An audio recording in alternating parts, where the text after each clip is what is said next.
Bueno, muy bien, ahora vamos a hablar de los digitálicos, principalmente de la digoxina, que es una droga muy usada en cardiología. La digitalis es la planta de la cual se hacen los preparados, como la digoxina o la digitoxina, que son las drogas que usamos a partir de esta planta, y son medicamentos inotrópicos. Inotrópicos, es decir, aumentan la fuerza de contracción, la eficiencia mecánica del corazón, ¿sí? Mejoran la contractibilidad del miocardio, por eso se llaman cardiotónicos, sin afectar la frecuencia cardíaca. Es decir, aumenta la fuerza de contracción, pero no aumenta la frecuencia cardíaca. Y esta es la razón por la cual son tan útiles para el tratamiento de lo que es insuficiencia cardíaca. Pero tienen como contra, como desventaja, que el rango terapéutico es bastante estrecho. Es decir, la dosis terapéutica es muy estrecha y es fácil pasarse de la dosis y pasar a la dosis tóxica e intoxicar al paciente. La digoxina además hay que al principio darla de una manera muy especial en lo que se llama digitalización del paciente. Se va haciendo de a poco hasta que quede impregnado el miocardio con digoxina. Y luego se da la dosis de mantenimiento. La dosis, cuando es excesiva, cuando nos pasamos de lo que es el rango terapéutico y entramos en el rango tóxico de dosis, aumenta mucho la irritabilidad del miocardio. Y esto nos va a dar al principio extrasístoles ventriculares y después nos va a dar las taquiarritmias ventriculares, que son las letales, como la taquicardia ventricular y la fibrilación ventricular. Además, también es estimulante del sistema nervioso central. La digoxina actúa sobre la bomba de sodio-potasio ATPasa, modificando la concentración de calcio intracelular. Es decir, ingresa mucho calcio intracelular y esta es la razón por la cual nosotros en el electrocardiograma, en los pacientes que tienen administración de digoxina, vamos a ver un intervalo QT más acortado. También provoca hipersensibilidad de los receptores del seno carotidio y estimula el núcleo central del nervio vago. Y aquí tenemos digoxina y digitoxina. Digoxina tiene una absorción del 50 al 80% por vía oral y tarda de 2 a 6 horas en comenzar a hacer efecto. Tiene un volumen de distribución alto y una vida media de 45 horas.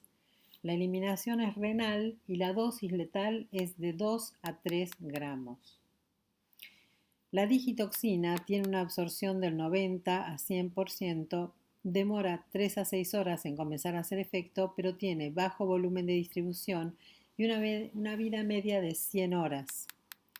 Su eliminación es hepática y la dosis tóxica es de 3 a 5 miligramos. Los pacientes que tienen intoxicación aguda van a presentar, muchos pueden llegar a presentar cuadros que son similares a los cuadros gastrointestinales y los cuadros de psicosis o los cuadros de delirio. Van a tener vómitos, náuseas, pueden tener visión borrosa, pérdida de la agudeza visual o delirio. Y por supuesto todo lo que son arritmias. Las arritmias supraventriculares con bradicardia y bloqueo y algunas veces puede haber arritmias ventriculares que por lo general no son frecuentes, pero cuando ocurren una extrasístole ventricular o una taquicardia ventricular o fibrilación ventricular, el pronóstico realmente es muy malo. Otra de las cosas que van a notar en los pacientes con respecto a la intoxicación es que pueden tener visión en halos de colores, halos verdosos o amarillentos, y el paciente refiere todo esto. Bien, también pueden presentarse con anorexia, con un decaimiento general. Son parte de lo que es el cuadro clínico, son algunos de los síntomas que pueden presentar estos pacientes. Cuando hay una intoxicación aguda, no suele haber cubeta digitálica. Cubeta digitálica lo vamos a ver en el electrocardiograma, ¿sí? Sí pueden presentar prolongación del intervalo PR porque causan justamente bradicardias y bloqueos, sobre todo los bloqueos AB, cuando tenemos un intervalo PR mayor a 0,20 segundos. Y la potasemia puede estar normal o puede haber levemente hiperpotasemia. El intervalo QT es el que va a estar acortado. Factores de mal pronóstico cuando son pacientes mayores de 60 años, cuando uno dosa la digoxina sérica y es mayor a 15 nanogramos por mililitro, cuando la potasemia es mayor a 6 miliequivalentes por litro, cuando hay un bloqueo AB completo o cuando hay taquicardia ventricular. Y las causas de muerte suelen ser por las arritmias ventriculares, como dijimos, taquicardia ventricular y fibrilación ventricular, por falla de conducción con un bloqueo AB muy severo o por falla de bomba secundario al inotropismo negativo. En el caso de la intoxicación crónica, lo que más van a prevalecer son los síntomas de náuseas y vómitos, anorexia y astenia, cefaleas, somnolencias, puede haber diarreas, cambio de la visión en colores como pasaba antes, rash cutáneo, confusión, alucinaciones. Las arritmias más comunes van a ser la taquicardia sinusal y la disociación auriculoventricular, la taquicardia ventricular bidireccional, los bloqueos auriculoventriculares de primero, segundo y tercer grado, todos ellos son posibles. Y en esta aparece la cubeta digitálica. Acá lo tenemos esquematizado. Este es el electrocardiograma y esto que está aquí es la cubeta digitálica. Esta depresión que tenemos del ST es la cubeta digitálica. La digoxina sérica, cuando la dosamos, puede llegar a estar dentro del rango terapéutico y la potasemia puede ser normal o puede haber hipopotasemia.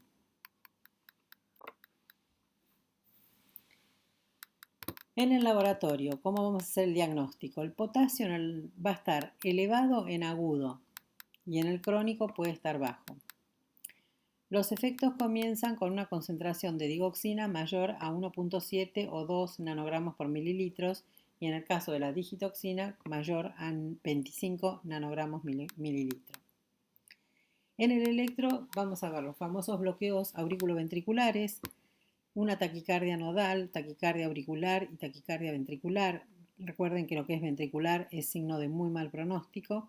Extrasístoles ventriculares, la depresión del ST, porque ese segmento ST deprimido es lo que nos va a mostrar la cubeta digitálica, prolongación del intervalo PR y acortamiento del intervalo QT. Como medidas generales de tratamiento, se trata de mantener la vía aérea permeable y en lo posible hacer rescate del tóxico. Hay que monitorear el electrocardiograma, que es lo más importante. Hay que hacer un ionograma por hora para el control de la potasemia.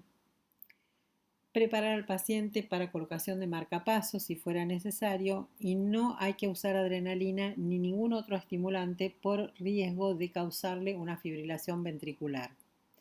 Saben que cuando el paciente está en fibrilación ventricular, técnicamente está en paro cardíaco.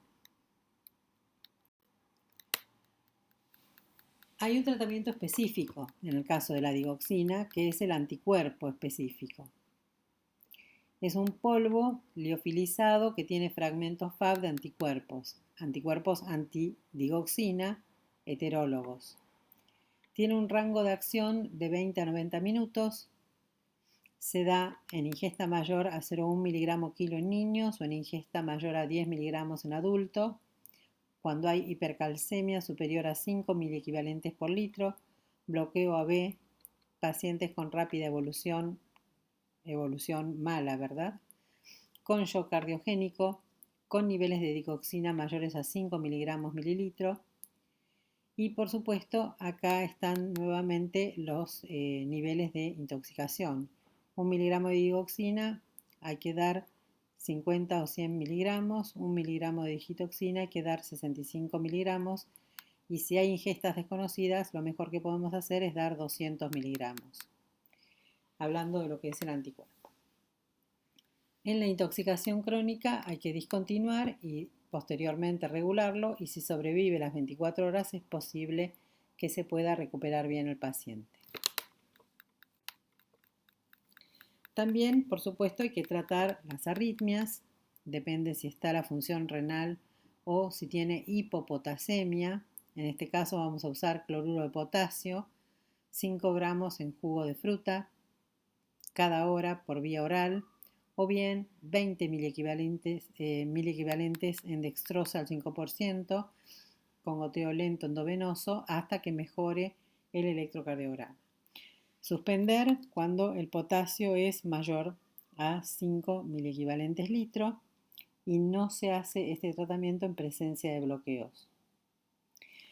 En el caso de que curse con hiperpotasemia, lo que hacemos para bajar el potasio es dar el Kayexalate. El Kayexalate lo damos por 20 gramos vía oral o por enema cada 4 horas y se pueden dar 10 unidades de insulina al perfundir glucosa al 5%. Otra de las cosas que podemos hacer es hemodiálisis también para bajar el potasio.